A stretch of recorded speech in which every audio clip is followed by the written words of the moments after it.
Welcome to part B of this course. In this part we're going to be talking about WordPress SEO and pretty much SEO in general, and how we can optimize our WordPress website to rank higher with the search engines.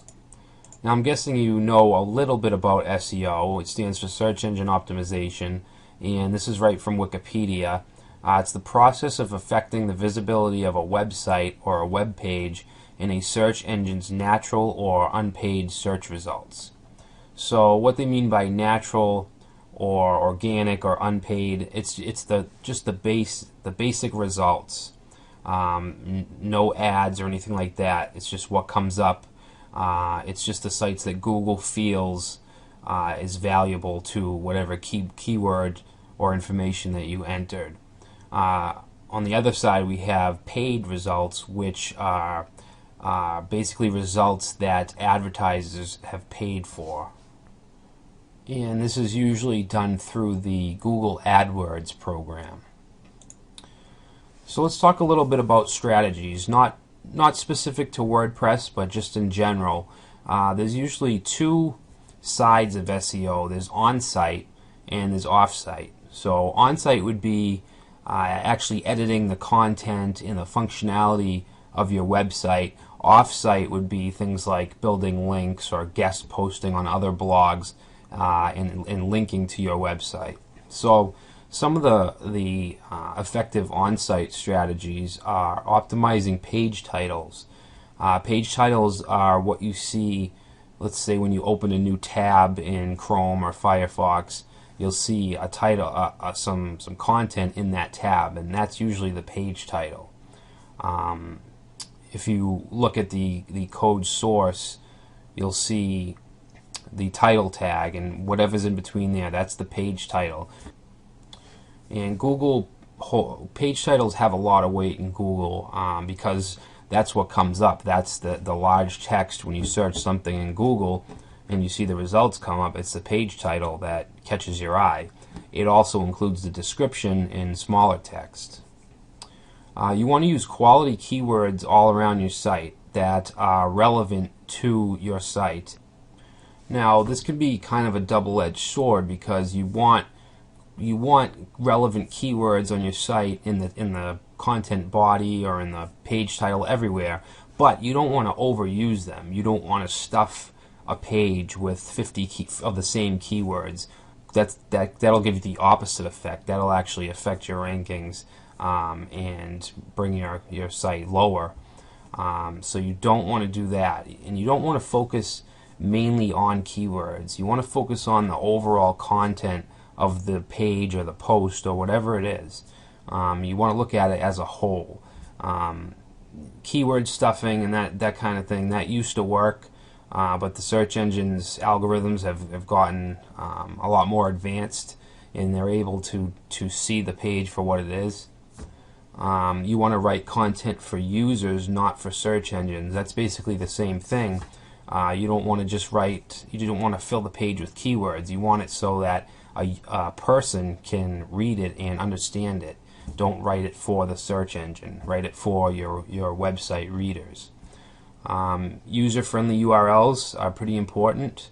Some systems, even such as WordPress, by default they have these ugly query URLs where it just has a query, the ID number or something like that, the ID of the post. You want to change this to have the post title or something that makes sense, which we'll go over in the next section, I believe.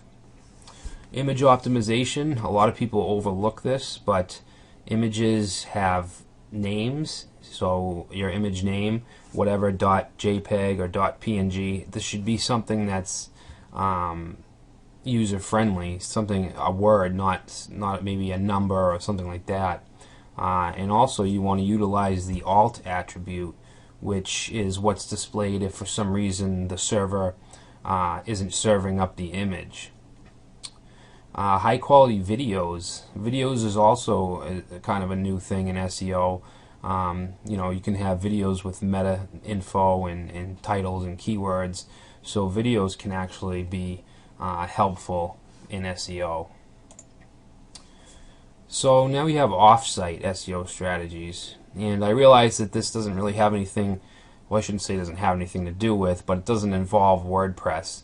But just as an overall, you want to understand the basics of SEO before we actually go in and mess with plugins and stuff like that.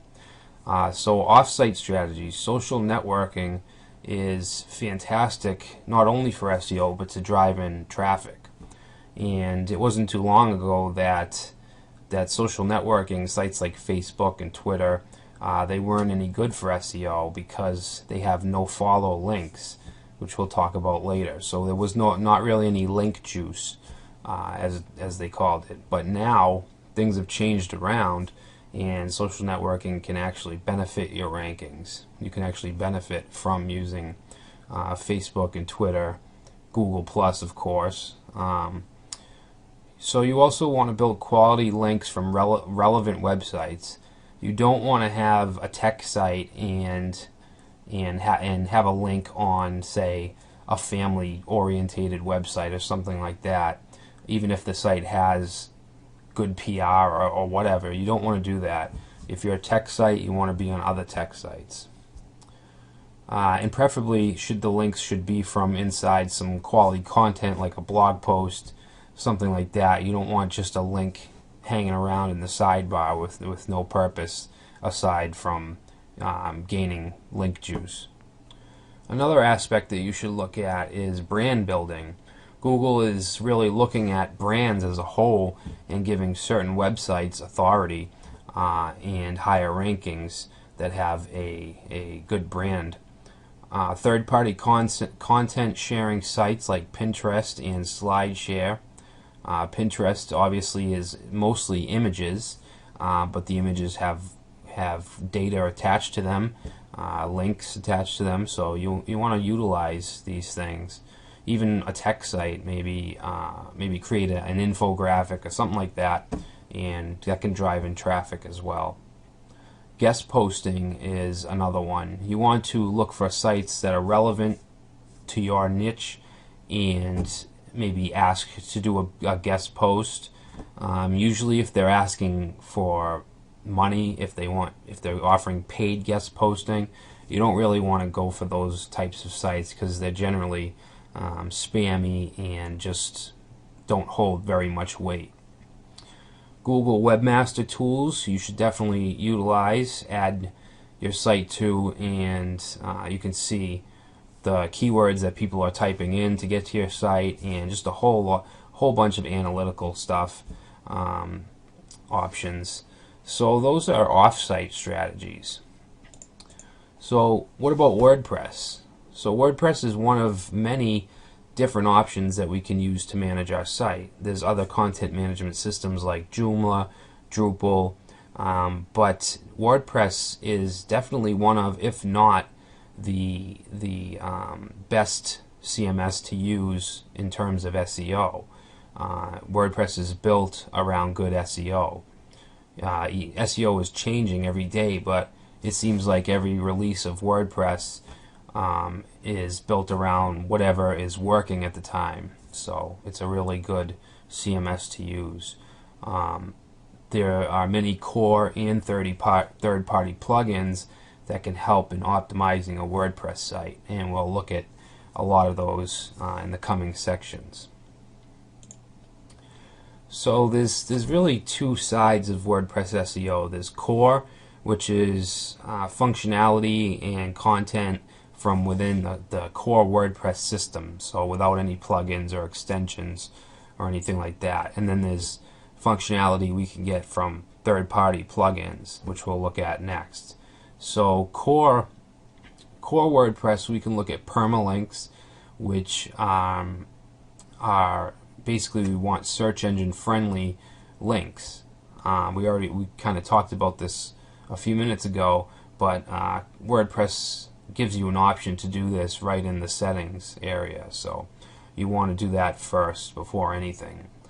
Canonicalization, so you want to choose if you want to use www in front of your domain or not, and you can do that from in WordPress. You also want to change that in Google Webmaster Tools, you want the two to match, because in Webmaster Tools you can choose which version you want. Page titles and content. So WordPress Core can handle this.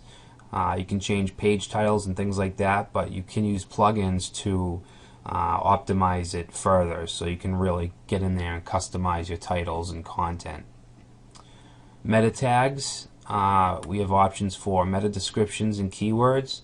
Meta tags don't hold that much weight as far as results, if any, but the description is what your users see when your site comes up, so you want to optimize that no matter what. Image optimization.